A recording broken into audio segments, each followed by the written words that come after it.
By 6 p.m., my daughter-in-law had filled my garden with guests, acting for all the world like the place belonged to her. What she didn't know was that I'd already deadbolted the wine cellar, canceled the automatic bill payments, and packed my bags. When she looked me up and down with that condescending smirk and asked, "What are you even doing here?" I didn't get angry. I just smiled and held up a blue folder. "I'm here," I said quietly, "because tonight's the night you find out who actually owns this house." For 11 years, I lived like a ghost in my own house. I'd spend my mornings standing at the kitchen window of my small first-floor apartment, watching silently as my daughter-in-law, Marissa, rearranged patio furniture on my terrace. This house was mine, paid for in full by my late husband and me through decades of hard work. But Marissa and my son Julian had long since forgotten that detail.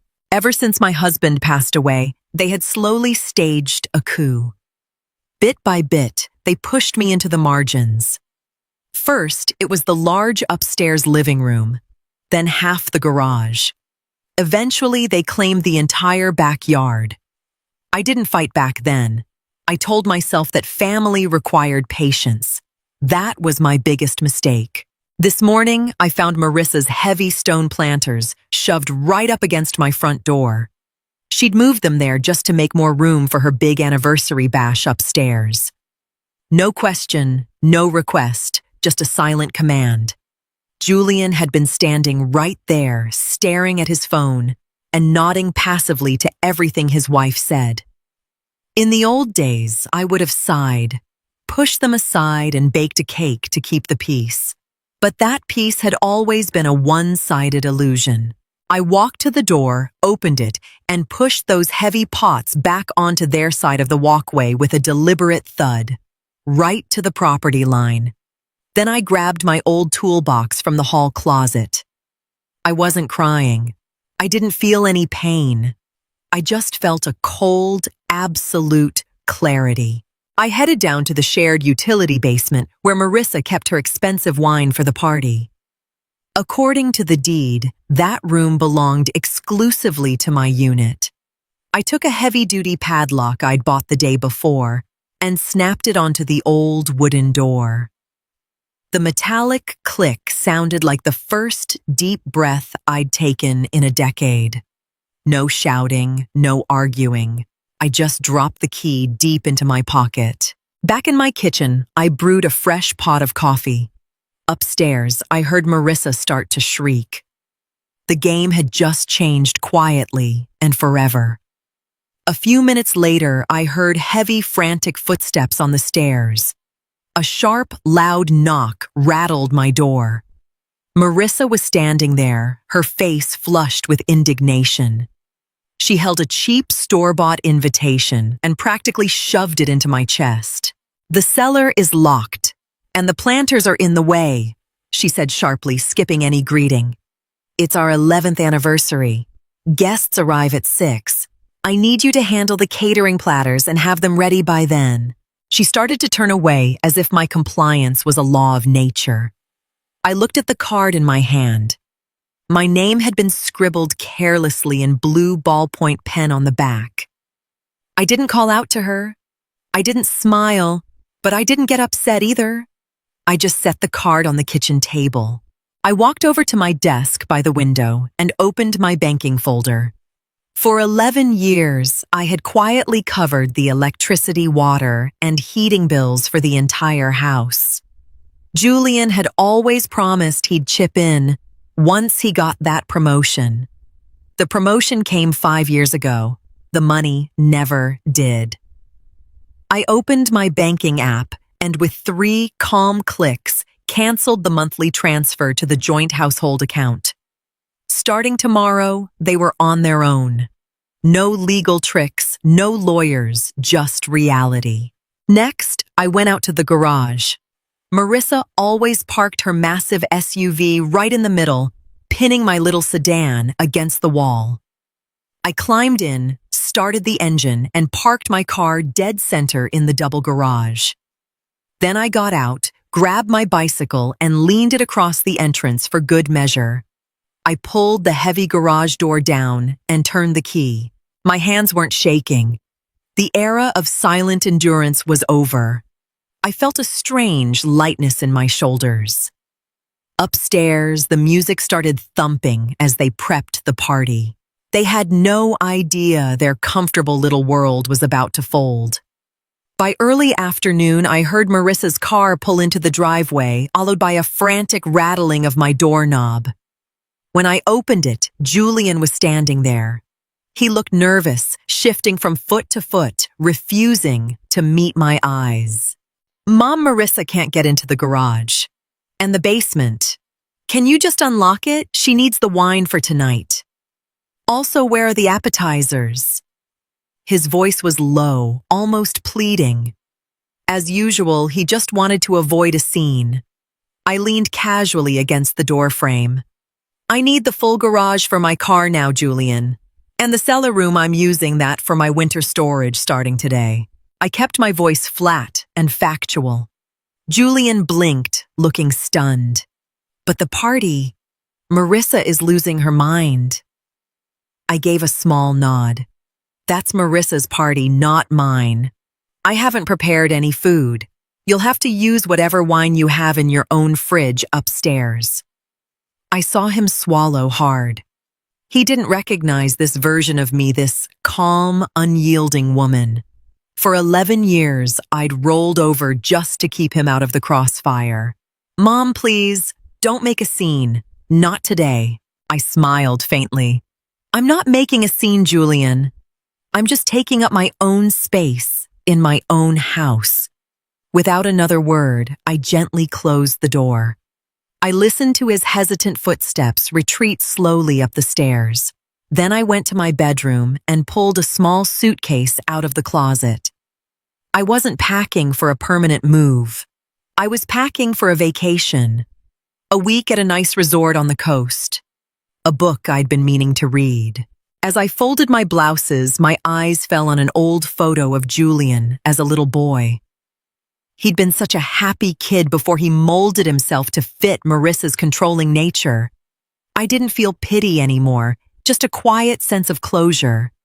Everyone makes their own choices. He chose his path. Now I was choosing mine. The preparations for the evening were complete. The afternoon was a blur of thumping footsteps as guests arrived upstairs. Marissa's shrill voice carried through the ceiling as she barked orders. Normally, I'd be in my kitchen slaving over finger sandwiches, waiting for the privilege of being invited up for 30 minutes. Today, I sat at my table with a cup of tea. I pulled a thick envelope from my drawer. It wasn't full of complex legal jargon, just simple copies of bills.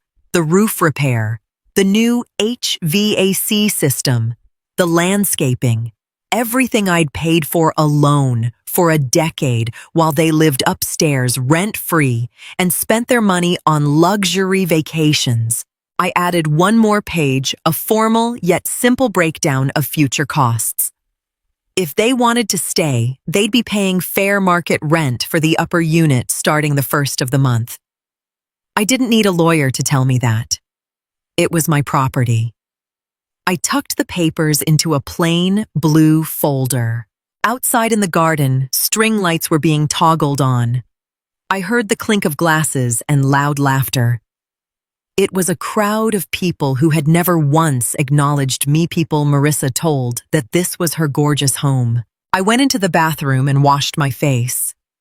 I didn't put on the nondescript gray slacks I usually wore to blend into the background.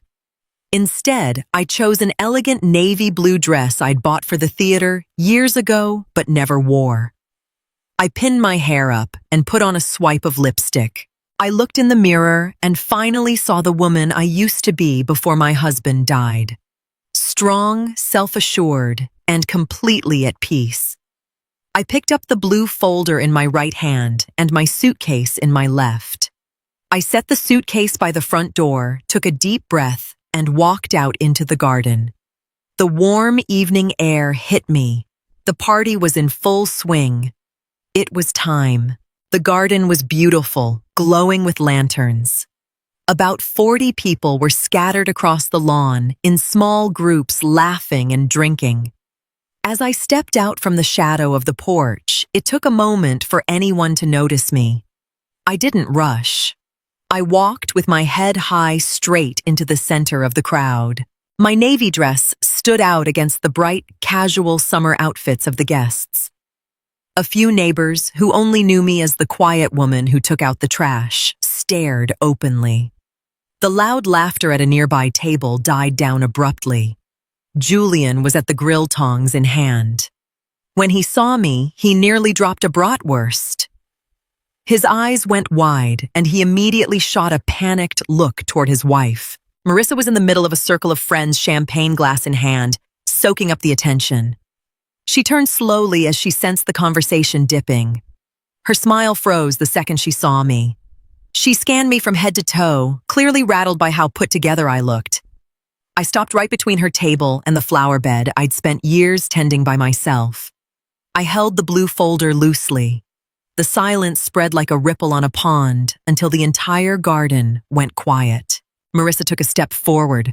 Her face was a mask of fury and disbelief.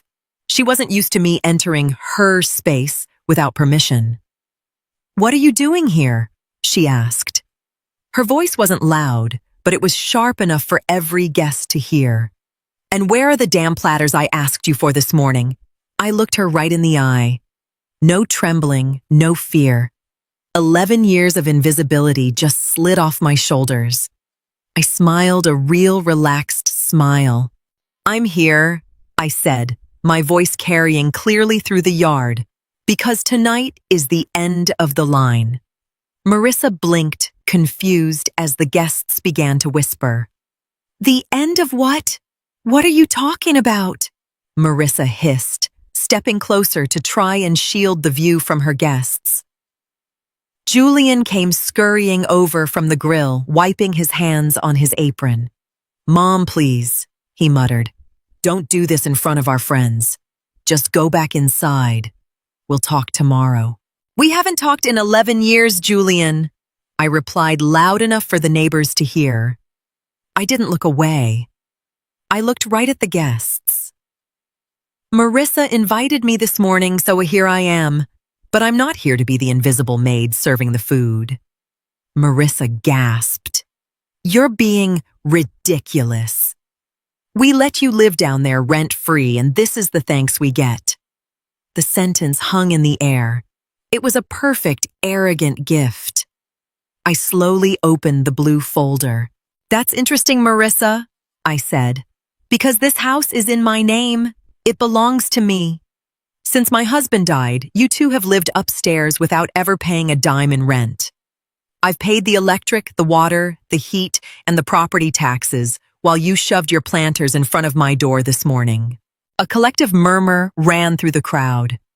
One neighbor, whom Marissa had told they'd bought the house themselves, looked like her jaw was about to hit the grass. Marissa's face went bone white. That's not true," she stammered, but her eyes gave her away instantly. Julian just stared at the ground. "Mom, stop," he said weakly. "No," I said firmly. "I'm not stopping. I'm just finally setting some boundaries." I pulled the documents out and handed them to my son. "Here is a detailed breakdown of the utilities I've covered for you. As of today, the automatic payments from my account have been stopped. Starting tomorrow, you pay your own way. And if you want to stay, I expect a signed lease and a security deposit by the 1st. I wasn't forcing anything on them. I was just taking back what was mine. The reality of the numbers was more powerful than any legal threat. Julian took the papers with shaking hands. He stared at the figures as if he couldn't process them. Marissa snatched the bundle from him, her eyes scanning the pages, her breath hitching. She was desperate to keep up appearances in front of her friends. "This is a joke," she forced out, trying to let out a condescending laugh that sounded completely hollow. "You're old. You don't even need this much space. We're a young family. We have rights. I shook my head slowly. No anger, no tears. You have the right to provide for yourself, Marissa. For 11 years, I cleared the way every time you wanted more room.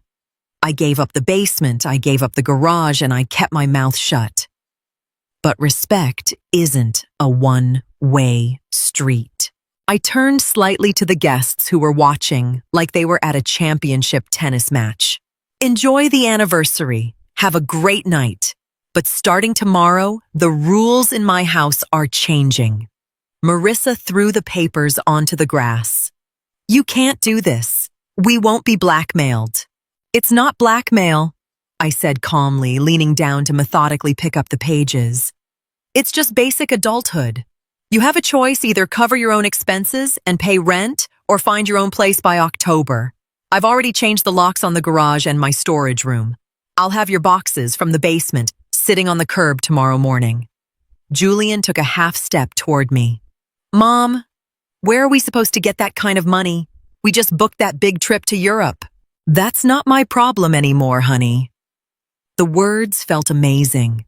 For years, I had subsidized his comfort with my own quality of life. That was over. I hadn't provoked a fight. I had simply turned off the faucet. The sheer normalcy of my actions made them powerless. There was nothing they could do except finally take responsibility for their own lives. A heavy silence fell over the garden. All you could hear was the faint sound of crickets and the distant hum of traffic. Marissa stood frozen, her hands clenched into fists, the perfect facade of her anniversary party lying in ruins. It wasn't destroyed by screaming, but by plain, unvarnished facts. A few guests began looking at their shoes. One couple quietly set their glasses on a table and gave a small, awkward nod, clearly ready to make an exit.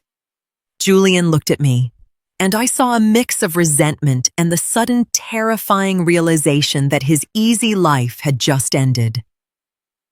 You're embarrassing us on purpose, he said quietly, but the childish defiance in his voice didn't move me anymore. I just accepted an invitation, Julian. The truth only embarrasses people who have something to hide, I replied. I smoothed out my dress. I didn't feel a sense of arrogant triumph, just a deep, soul-cleansing relief. The weight that had been sitting on my chest for a decade was gone. The papers are on the table. Read them when you've sobered up. You know my terms. I turned around and walked away. No one tried to stop me. The guests automatically parted to let me through as I walked back toward the porch. I felt their eyes on my back and heard the frantic whispering start the moment I was out of earshot. Marissa started hysterically unloading on Julian, but I didn't care what she had to say anymore. I walked into my apartment, locked the door, and slid the bolt home. Inside, it was perfectly still and peaceful. My suitcase was right where I'd left it in the hallway. I threw on a light jacket, grabbed the handle of my bag, and pulled my phone out of my purse. I called a local taxi service. My voice sounded steady and bright. It was time to finally start living my own life again. 10 minutes later, I saw the taxi's headlights pull into the driveway. I opened the front door and stepped out into the cool night air. From the backyard, I could hear the muffled sounds of a crowd dispersing. The party was over, even if people were still there. The vibe had shifted from a celebration to awkward damage control. Julian and Marissa were now stuck trying to pick up the pieces of their illusion. I walked down the gravel path. My rolling suitcase made a rhythmic, soothing clicking sound on the stones. The driver hopped out and took my bag. "Good evening. Heading to the train station?" he asked with a friendly smile. "Yes, please, and let's take the scenic route." "I'm in no hurry," I replied. I climbed into the back seat and leaned into the soft upholstery. As the car backed out of the driveway, I took one last look at the house. The lights were on upstairs. They were sitting in there now with their expensive gifts and the sudden cold knowledge that the free ride was over. I didn't feel vengeful. I didn't hate them. I hadn't kicked them out onto the street. I had just taken the training wheels off. Whether they learned to ride or fell over was entirely up to them. My finances were secure. My space was my own. I hadn't needed a single lawyer to free myself from being a victim in my own home. The hum of the engine was hypnotic. I watched the familiar streets of my neighborhood slip by through the window. The streetlights cast warm amber pools on the pavement. My phone vibrated twice in my purse texts from Julian. I pulled it out, turned it completely off, and shoved it to the bottom of my bag. I didn't need to explain anything else. I didn't need to argue, and I definitely didn't need to justify myself. I closed my eyes and took a deep breath. The road ahead finally belonged to me. The fresh, salty breeze of the Atlantic air brushed against my face. I was sitting on the small balcony of my hotel room, a warm cup of coffee in my hand, watching the morning sun turn the ocean into glittering gold. It had been 3 days since the party. 3 days of absolute silence. My phone had blinked incessantly that first day. Julian called, and Marissa left a string of angry voice notes demanding I come back and stop being dramatic, and unlocked the cellar. I deleted them all without listening. Yesterday, Julian finally sent a short email. The tone was completely different. No accusations, no arrogance. Just a brief, factual note saying they would transfer the rent on the first of the month because they couldn't afford to move out on such short notice. They finally understood.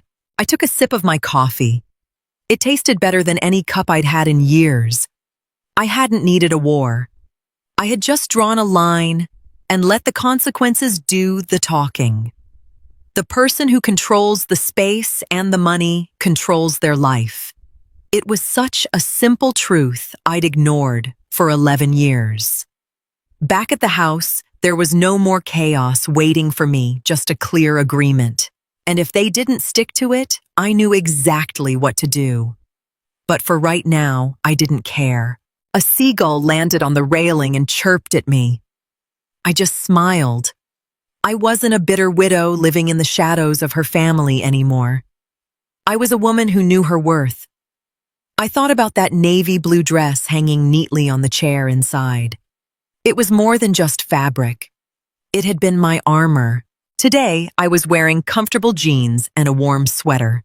I stood up, set down my empty cup, and grabbed my jacket. I had a long walk on the beach ahead of me. The sand might shift under my feet, but I was standing on solid ground. The past was a closed book. Today was bright, clear, and mine.